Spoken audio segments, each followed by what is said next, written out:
Hello, my name is Ryan Williams and I'll be sharing my research and findings on this YouTube channel and on my new blog IIT Education.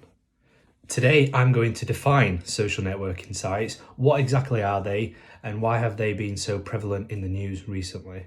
I'm also going to distinguish the differences between the terms social network and social media. So what is a social networking site?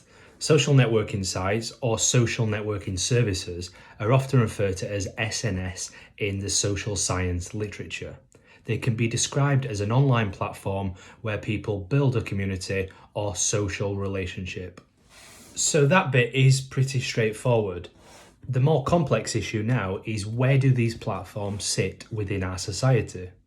Private companies like Facebook and Twitter are referred to as public forums. So what's the difference between a public forum and a publisher? A publisher chooses the content that resides on its site. It has different contributors but is ultimately responsible for what content goes on that site. For example, if they were to post lies or fake news, they could be sued. In contrast, a public forum must allow individuals to express an opinion and exercise free speech. Public forums are not responsible for the content that gets published on their site. Facebook, Google and Twitter have all been in the news recently because people have suggested that they have started behaving like publishers as opposed to public forums. And both sides of the political spectrum are unhappy about this.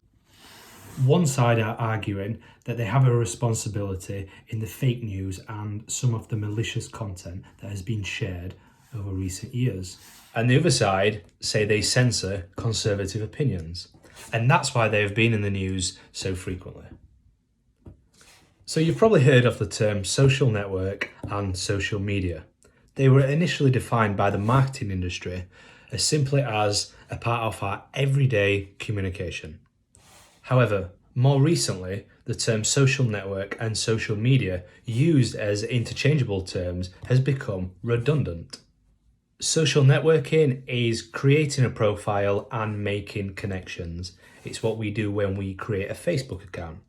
Whereas social media involves turning web-based and mobile-based communications into social dialogue. And that really is the fundamental part of my research. The theoretical perspective I'm using in this is through the lens of Trowler's sociocultural theory and the idea that social interactions are important for learning.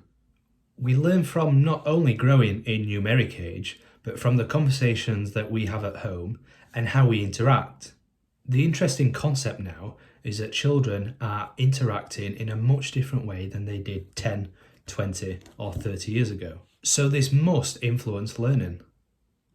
Additionally, the ubiquity of social media, including Facebook, Twitter, Snapchat and Instagram, is no more apparent than in the education industry.